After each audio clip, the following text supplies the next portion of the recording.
یا حجت الله فی ارضه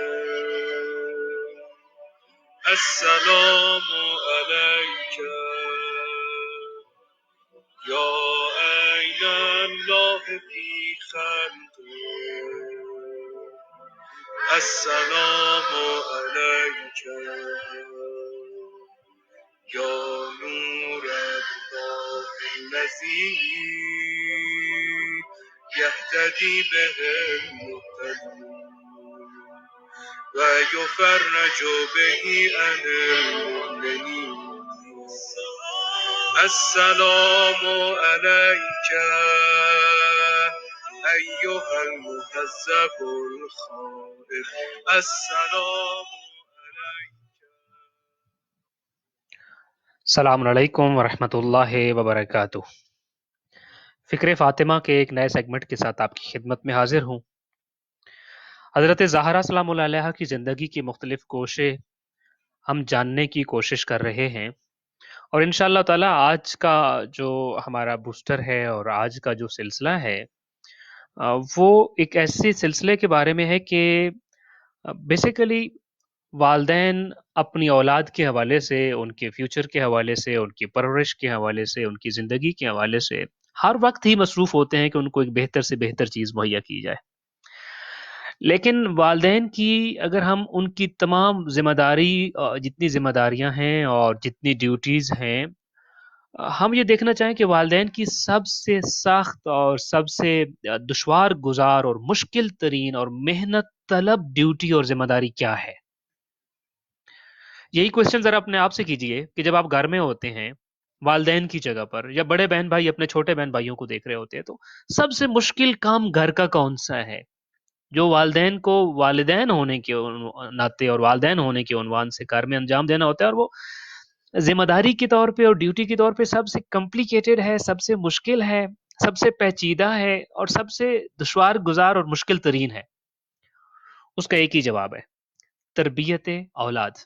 اولاد کی تربیت والدین کے لیے سب سے زیادہ نازک، سب سے زیادہ سخت اور سب سے زیادہ مشکل ذمہ داری اور محنت طلب کام ہے کہ جو والدین نے اپنے گھر میں انجام دینا ہوتا ہے۔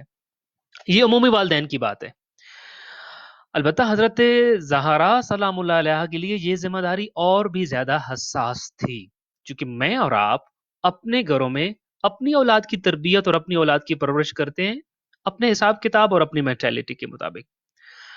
حضرت زہرا سلام اللہ علیہا نے اپنے گھر میں صرف اپنی اور امیر المومنین علی ابن ابی طالب علیہ الصلوۃ والسلام کی اولاد کی تربیت نہیں کرنی تھی، بلکہ آپ نے نسل رسول کی اور ذریت پیغمبر کی اور نسل پیغمبر کی تربیت کرنا تھی۔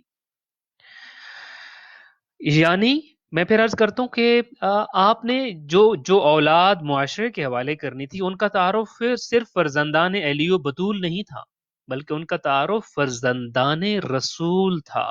سو بنت پیغمبر اپنی اولاد کی جو تربیت کر رہی ہیں، وہ ایک سٹیپ زیادہ مشکل، ہر والدین کے لیے جو ایک مرحلہ ہوتا ہے اس سے ایک سٹیپ زیادہ مشکل ہے، یعنی اپنے سٹینڈرڈ سے ایک سٹینڈرڈ اوپر کی تربیت کرنی ہے، کیونکہ آپ بے شک سیدۃ النساء العالمین ہیں، بے شک آپ جو ہے وہ شریکہ حیات ہیں امیر المومنین علیہ الصلوۃ والسلام کے، مگر نبی کریم صلی اللہ علیہ وآلہ وسلم کا درجہ، ان کی فضیلت، ان کا مقام جو ہے وہ علی و بطول سے بھی بلند ہے، لہٰذا آپ نے اپنی اولاد کی تربیت ایک سٹیپ اور اوپر رکھنی ہے اور ان کو اس طریقے سے تربیت دینا ہے کہ ان کی پہچان صرف فرزندان علی و بطول کے عنوان سے نہیں ہے، بلکہ فرزندان پیغمبر اور ذریت پیغمبر کے حوالے سے ان کا چونکہ جو ہے وہ پہچان ہونی ہے اور ان کا تعارف یہ ہے۔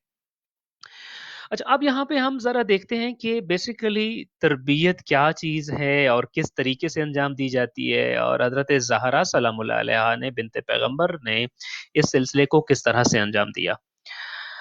ہمارے ہاں جو ہم ڈیلی لائف میں کرتے ہیں اولاد کے لیے، مثلا باپ اپنی اولاد کے لیے وسائل زندگی اور لوازم زندگی فراہم کرتا ہے، روزی رزق کما کے گھر لاتا ہے، اور پھر گھر میں ماں جو ہوتی ہے وہ بچوں کے لیے جو خوش گزار اس کے پاس گھر سے باہر سے اس کے میاں لے کے آتے ہیں، وہ ان سے غذا مہیا کرتی ہے، ان کے لباس دھوتی ہے، ان کو نہلاتی ہے، ان کے لیے کھانا پینا تیار کرتی ہے، اور یہ سارے کام ماں باپ اپنی ڈیوٹیز اور ذمہ داریوں کے طور پہ انجام دے رہے ہوتے ہیں اور اولاد کی خدمت میں ایک لحاظ سے لگے ہوئے ہوتے ہیں. لیکن یہ والد کا اپنے گھر سے باہر نکل کر لوازم زندگی، وسائل زندگی اور زندگی کی تمام ضروریات کو مہیا کرنا، اور ماں کا گھر میں ان ضروریات کو زندگی کے اندر استعمال کے قابل بنانا، اس سے غذا کا مہیا کرنا، ان کو نہلانے دھلانے، ان کے کھانے پینے کے معاملات، ان کے لباس کے معاملات، یہ سارے کے سارے کام پرورش ہیں، تربیت نہیں. تربیت اس سے بھی آگے اور اس سے بھی نہایت اہم بات ہے. اچھا، تو اگر یہ سب پرورش ہے تو تربیت کیا ہے؟ تربیت کے حوالے سے ہم دو باتیں کریں گے اور ان دو باتوں کو سیرت حضرت زہرا سلام اللہ علیہا سے سیکھنے کی کوشش کریں گے. دیکھیے، تربیت جو ہے وہ لوازمات زندگی اور ضروریات زندگی فراہم کرنا ہرگز نہیں ہے، بلکہ یہ چیزیں مہیا کرنا، یہ پرورش ہے، یہ پالنا ہے. یہ کام تو پرندے بھی کرتے ہیں، حتی الامکان جانور بھی کرتے ہیں اور درندے بھی کرتے ہیں کہ اپنی اولاد کے لیے وہ ضروریات زندگی اور لوازمات زندگی اور زندگی کی تمام بنیادی سہولیات اور ضروریات کو مہیا کرتے ہوتے ہیں. تربیت کیا ہے؟ تربیت بیسیکلی یہ ہے کہ چونکہ بچہ جب والدین کی گود میں آتا ہے انسانی معاشرے میں، تو وہ ایک پیج ہے، ایک بالکل صاف شفاف پیج ہے، ایک صاف اور سفید کاغذ کی طرح ہے جو ماں باپ کی گود میں آ جاتا ہے.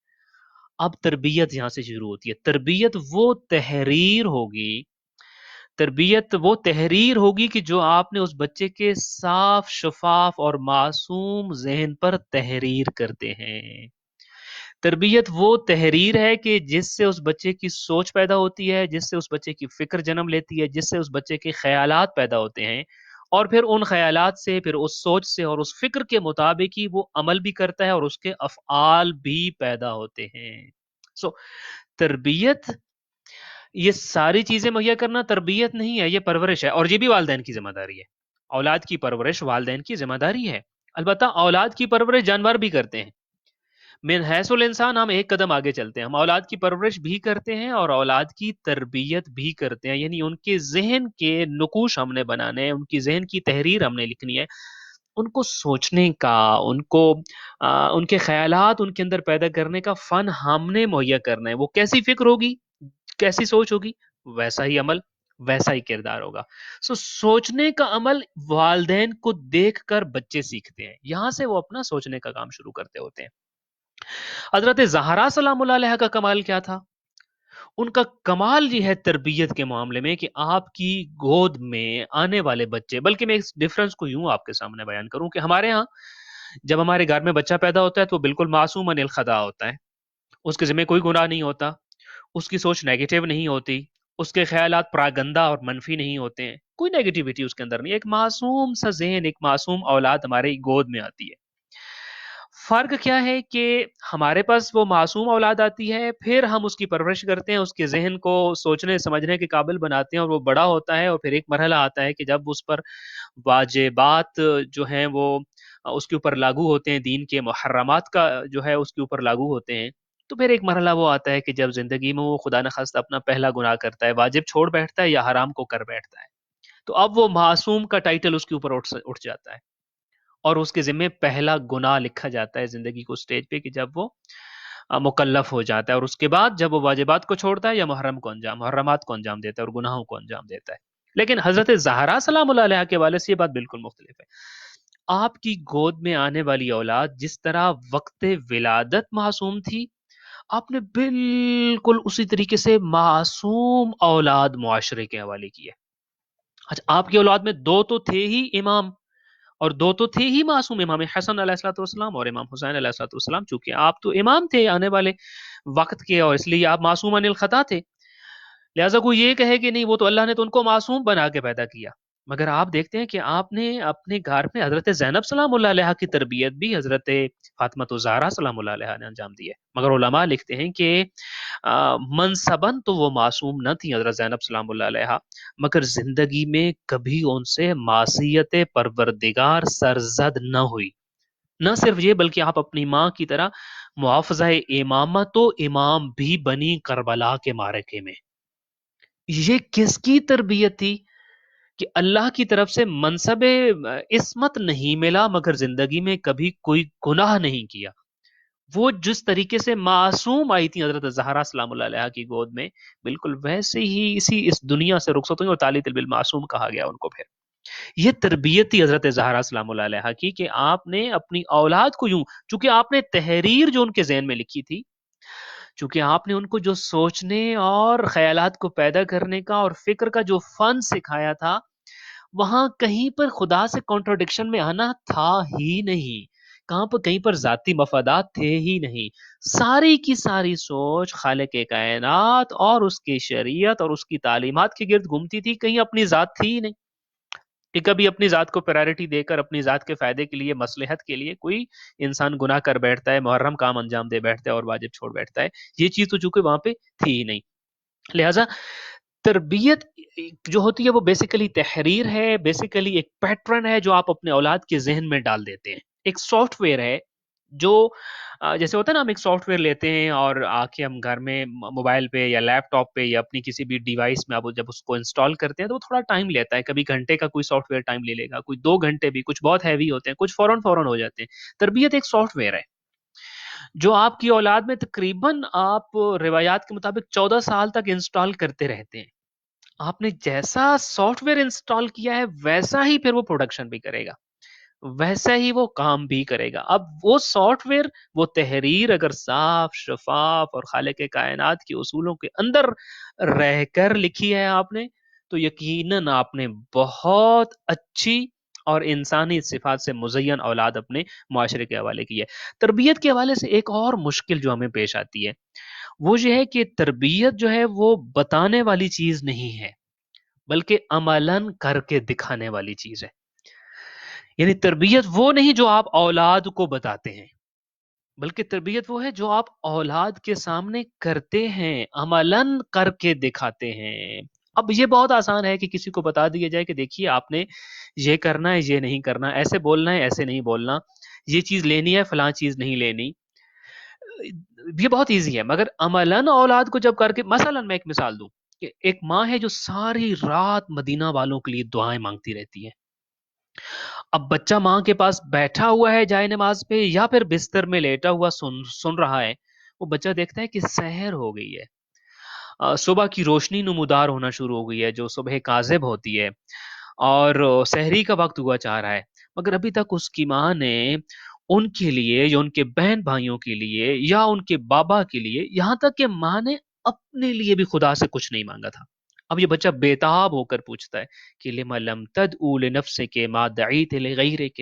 اماں، یہ جو آپ مدینہ والوں کے نام لے لے کر دعائیں کر رہی ہیں، ان کی مغفرت کی دعائیں کر رہی ہیں، ان کی پریشانیاں دور ہونے کی دعائیں کر رہی ہیں، ان کے اوپر رحمتیں نازل ہونے کی دعائیں کر رہی ہیں، ان کے مال و اسباب میں برکت کے نزول کی دعائیں کر رہی ہیں، ان کے مریضوں کی شفا یابی کی دعا کر رہی ہیں، ان کی تمام مشکلات کے رفع اور دفع ہونے کی دعائیں کر رہی ہیں.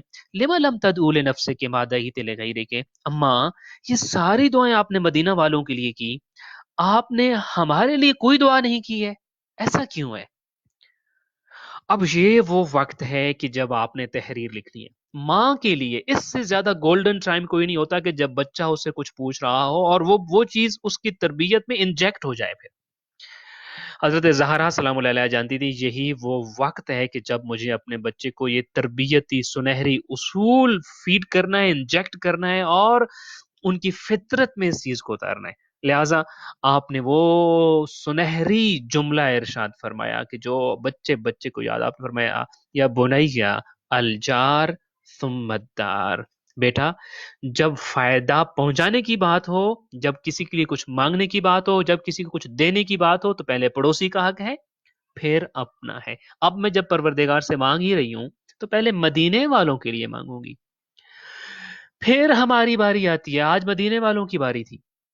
البتہ ایک مورخ نے بہت خوبصورت جملہ لکھا ہے، وہ کہتا ہے مجھے بہت افسوس ہوتا ہے مدینہ کے ان باسیوں پر کہ جو 10 ہجری میں وہاں زندگی گزار رہے تھے. وہ کہتا ہے نبی کی بیٹی نے ایک ایسا اصول دیا جو ضرب المثل بن گیا، پروورب بن گیا، الجار ثم الدار، ہر ایک کو یاد ہو گیا. اتنا زیادہ کیئرنگ تھی نبی کی بیٹی مدینہ والوں کے لیے کہ آپ کا جملہ پروورب بن گیا، الجار ثم الدار. مگر مدینہ والوں نے کتنی کیئر کی، جب جس موقع پہ حضرت زہرا سلام اللہ علیہا کو جو ہے وہ ضرورت پڑی ان کی مدد کی، تو انہوں نے آگ اٹھائی، انہوں نے لکڑیاں اٹھائیں اور اسی دروازے پہ آ گئے جو ان کے بارے میں اپنی اولاد کو یہ کہتا تھا، الجار ثم الدار، پہلے حق پڑوسیوں کا، پہلے دوسروں کا، پہلے آپ کے مدینہ کے باسیوں کا فائدہ سوچو، بعد میں اپنی باری آئے گی۔ وہ لکڑیاں اور آگ اٹھا کے اس گھر پہ آئے۔ خیر، جو چیز میں آپ کو بتانا چاہ رہا ہوں وہ یہ ہے کہ تربیت میں دو باتیں۔ پہلی بات ابھی ہم نے یہ کی کہ تربیت ایک تحریر ہے جو آپ نے لکھنی ہوتی ہے، اور وہ لکھنی کیسی ہے؟ آپ کرتے چلے جاتے ہیں اور اس کا ویڈیو فیڈ ہو رہا ہوتا ہے آپ کی اولاد کے ذہن میں، اور وہی ویڈیو پھر ان کی زندگی میں پلے ہوتا ہے، البتہ کریکٹر بدل جاتا ہے، پہلے آپ کر رہے ہوتے تھے، اب آپ کی اولاد کرے گی۔ اسی کو ہم نے دوسرے حوالے سے کہا کہ تربیت وہ نہیں جو آپ اولاد کو بتا رہے ہوتے ہیں کہ بیٹا ایسے اٹھنا، ایسے بیٹھنا، ایسے کھانا، ایسے پینا، ایسے بولنا، ایسے بلانا، یہ کرنا، یہ نہیں کرنا، بلکہ تربیت وہ ہے جو آپ عملاً کر کے دکھا رہے ہوں، جیسے حضرت زہرا سلام اللہ علیہا نے کر کے دکھایا، صرف بتایا نہیں۔ جیسے یہ مثال میں ابھی آپ کے سامنے عرض کر رہا ہوں، بلکہ ایک والد ایک دفعہ مجھ سے تربیت اولاد کے حوالے سے بات ہو رہی تو مجھے آ کے وہ کہنے لگے کہ بھائی میں دیکھیں مہنگے سے مہنگا کھلونا لے کر آتا ہوں لیکن بچہ ایک دن سے زیادہ اس کے ساتھ نہیں کھیلتا۔